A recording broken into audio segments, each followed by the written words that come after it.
अपने कार्यालय, कांग्रेस के कार्यालय में भाषण देते हुए उन्होंने ईवीएम को कोसा है और जिस प्रकार उन्होंने कहा है कि ईवीएम हटाना है और बैलेट पेपर को फिर से लेकर आना है, उस विषय में आज यह प्रेस कॉन्फ्रेंस हो रही है। मल्लिकार्जुन जी ने कहा है कि हमें ईवीएम को साइड में रखना है। मल्लिकार्जुन जी, आप ईवीएम को साइड में रखिए या ना रखिए, मगर जनता ने कांग्रेस पार्टी को तो साइड में रख दिया है। इसमें कोई दो मत नहीं है कि आज किसी भी राज्य में कांग्रेस साइड में है।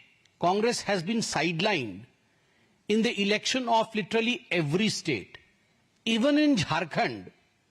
आज कांग्रेस पार्टी भारतीय जनता पार्टी के पीछे है। महाराष्ट्र में तो नेस्तनाबूत हो गई है। मात्र 16 सीटें लेकर कांग्रेस पार्टी महाराष्ट्र में आई है, जहां महायुति की प्रचंड जीत हुई है।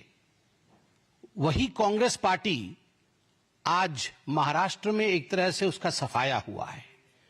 स्वाभाविक है, the frustration is written large on the face of the leaders of Congress party, including Mr. Rahul Gandhi and others. Mallikarjun खड़गे जी ने कहा कि हमें ईवीएम कतई नहीं चाहिए। मल्लिकार्जुन जी, राहुल गांधी जी, आपको ईवीएम नहीं चाहिए, आपको जुडिशियरी भी नहीं चाहिए। आप तो बता रहे थे जुडिशियरी का काम भी हमें करना पड़ रहा है, वो नहीं कर रहे हैं। आपको इलेक्शन कमीशन भी नहीं चाहिए, आपको ईडी भी नहीं चाहिए, सीबीआई भी नहीं चाहिए, आपको भारत सरकार भी नहीं चाहिए क्योंकि ये तो अच्छी सरकार नहीं है। आपको कुछ नहीं चाहिए, तो मुझे लगता है आपके लिए सर्वोच्च स्थान और उपयुक्त स्थान मंगल ग्रह है।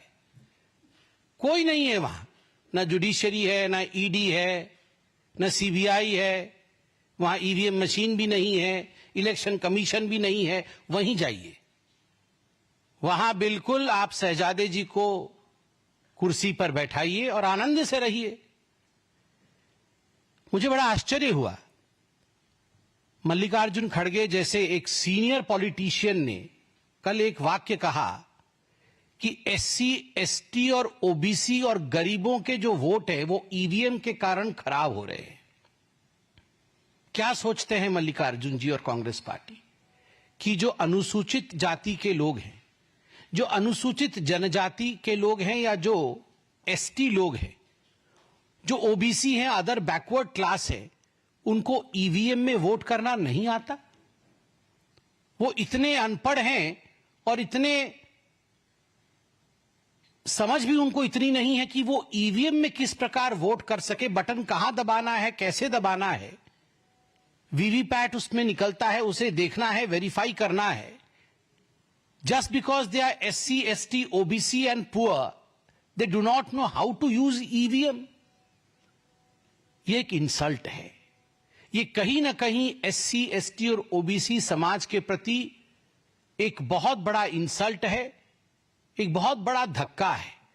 और मैं ये एक्सपेक्ट नहीं कर रहा था, मुझे नहीं लगता था कि मल्लिकार्जुन खड़गे जैसा सीनियर व्यक्ति इस प्रकार के वाक्य का प्रयोग करेगा। मल्लिकार्जुन जी का यह भी कहना था कि हम तो बैलेट पेपर किसी भी कीमत पर लेकर आएंगे और ईवीएम मशीन जो है वो नरेंद्र मोदी और अमित शाह जी के घर पे रख दीजिए। मोदी जी और अमित शाह जी के घर पे ईवीएम मशीन रख दीजिए, हम बैलेट पेपर लेके आएंगे। खड़गे जी, राहुल जी, मोदी जी के घर में ईवीएम मशीन है। E for energy, V for विकास, एम फॉर मेहनत। मशीन की तरह मोदी जी काम करते हैं। He works like a machine and he has EVM. वो ऊर्जा उनके पास है। E for energy, V for विकास, विकास के लिए, डेवलपमेंट के लिए काम करते हैं। और वो अतुलनीय मेहनत, ईवीएम, उसी के कारण आज भारतीय जनता पार्टी जीत रही है। सही कह रहे हैं, हम ईवीएम के कारण जीत रहे हैं, जहां ई से एनर्जी, वी से विकास और एम से मेहनत होता है। और आप आरबीएम के कारण हार रहे हैं। आरबीएम का अर्थ है राहुल्स बेकार मैनेजमेंट। हम ईवीएम के कारण जीत रहे हैं, आप आरबीएम के कारण हार रहे हैं। खराबी मशीन में नहीं है, खराबी लीडरशिप में है। ईवीएम ठीक है, राहुल खराब है। आप ईवीएम बाद में बदलिएगा, राहुल को बदलिए। बताइए, कोई भी प्रतिद्वंदी इस प्रकार का अनसॉलिसिटेड एडवाइस नहीं देता है, मगर फिर भी मुझे लगता है लोकतंत्र में इतनी शिष्टाचार होनी चाहिए कि इतने वर्षों तक साथ साथ पार्लियामेंट में और असेंबलीज में बैठने के बाद कम से कम कुछ एडवाइस हमें, भले ही वो अनसॉलिसिटेड लगे, हमें देना चाहिए। मैं तो मल्लिकार्जुन जी से कहूंगा, मल्लिकार्जुन जी जानते हैं, वैसे कभी कभी उनके चेहरे को मैं भी पढ़ता हूं, वो जानते हैं खराबी कहां है, बेचारे बोल नहीं पाते हैं। बदलने की आवश्यकता है राहुल गांधी को, ईवीएम को नहीं। और वो कह रहे थे मल्लिकार्जुन जी की बैलेट पेपर के लिए हम यात्रा निकालेंगे। आजकल वो नया शब्द उनका यात्रा चल रहा है बड़ा, भारत जोड़ो यात्रा, उसी से सब कुछ मंगल हो गया। और भारत जोड़ो यात्रा के बाद आप बोल रहे हैं बैलेट पेपर यात्रा निकालेंगे। वैसे भी ठीक ही है, वैसे निकालना चाहिए, यात्रा निकालना चाहिए। टाइम भी है उनके पास अभी यात्रा निकालने के लिए, और कुछ काम भी नहीं है कांग्रेस के पास, तो घर में खाली नहीं बैठना चाहिए। नेताओं को कुछ ना कुछ करते रहना चाहिए। यात्रा ही सही, आप यात्रा निकालिए, अच्छी बात है। ऑन अ सीरियस नोट, जो मल्लिकार्जुन जी ने कहा कि हम ईवीएम हटाएंगे और बैलेट पेपर लेके आना चाहते हैं, और कोइंसिडेंस देखिए, सुप्रीम कोर्ट में ठीक उसी समय एक पिटीशन पे सुनवाई चल रही थी। मिस्टर के पॉल ने पिटीशन डाल रखा था कि ईवीएम मशीन हटाने की आवश्यकता है, ईवीएम से धांधली होती है और बैलेट पेपर पे आने की आवश्यकता है। और सुप्रीम कोर्ट में जस्टिस विक्रमनाथ जी और जस्टिस प्रसन्न बी वराले, दोनों जस्टिसेस, उनकी खंडपीठ इसकी सुनवाई कर रही थी। स्पष्ट रूप से इस खंडपीठ ने पूरे विषय की सुनवाई के पश्चात कहा है कि ईवीएम में खराबी नहीं है। अंग्रेजी में उन्होंने कहा है, suspicion of EVM fixing is unfounded, quote unquote unfounded. EVM machine में कोई गड़बड़ी नहीं है। आगे वो कहते हैं, जो कैंडिडेट हार जाती है वो आके ईवीएम का रोना रोती है, जीतने से ईवीएम ठीक, हारने से ईवीएम खराब। ये अंगूर खट्टे वाली कहानी है। और एग्जैक्टली कांग्रेस पार्टी, मुझे तो लगता है कि ये शब्द कांग्रेस पार्टी के लिए ही कहे गए, बिल्कुल हूबहू कांग्रेस पार्टी के लिए फिट हो रहे हैं। और कोइंसिडेंस देखिए, यहां मल्लिकार्जुन खड़गे जी भाषण दे रहे हैं कि ईवीएम हटाना है, ईवीएम में खराबी है, और यहां सुप्रीम कोर्ट कह रही है ईवीएम में खराबी नहीं है, हारने वाले को हमेशा ईवीएम में ही खराबी नजर आती है। मैं तो एक सवाल पूछना चाहता हूं, आप यात्रा निकालने चाहते हैं, आप ईवीएम को फेंकना चाहते हैं, ये सब कुछ ठीक है। जब 2017 में एक हैकाथॉन हुआ था, इलेक्शन कमीशन ने एक हैकाथॉन किया था कि आइए हम यहां ईवीएम मशीन रखेंगे और सब पॉलिटिकल पार्टी के लोग आके आप हैक करिए, और बहुत पहले से नोटिस जारी किया था कि हैकाथॉन होगा।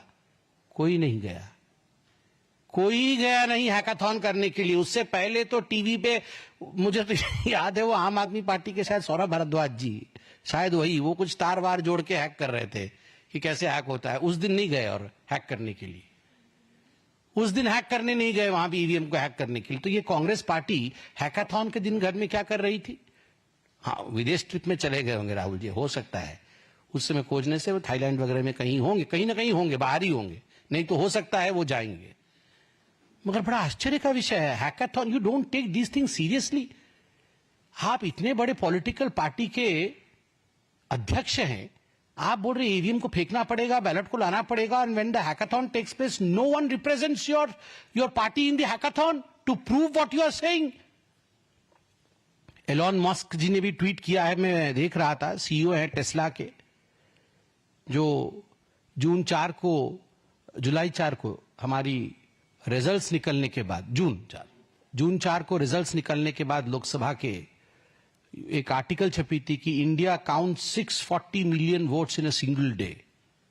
तो मस्क जी ने उस पर ट्वीट किया है और हाथ ऐसे देके एक इमोजी बनाया हुआ है कि उनके एक स्टेट में अभी तक काउंटिंग चल रही है। ये आंतरिक विषय है उनका, उस पर मैं कमेंट नहीं करना चाहूंगा, मगर ही हैज अपलॉडेड कि आप देखिए इतनी बड़ी सिस्टम एक दिन में काउंटिंग कर सकती है। मगर हमारे यहां लिमिटेड है, फिर भी हमारी काउंटिंग अभी तक चल रही है। ये भारत के लोकतंत्र की सुंदरता है। इलेक्शन कमीशन ने बार बार आपको इनवाइट किया। 2004-2009 के लोकसभा के चुनाव के नतीजे आपके पक्ष में थे, कांग्रेस पार्टी के पक्ष में थे। ये दोनों चुनाव ईवीएम के माध्यम से हुए थे और इस बार भी 2024 में single largest double digit number में आप आए हैं, पहली बार। आप उस समय कितना खुश हो रहे थे, इतरा रहे थे। उस समय तो ईवीएम के खिलाफ नहीं बोल रहे थे जब आपको 99 सीट्स आई थी। सिंगल लार्जेस्ट ऑपोजिशन पार्टी बन के आप उभरे 99 सीट के साथ। उस समय तो सब कुछ ठीक था।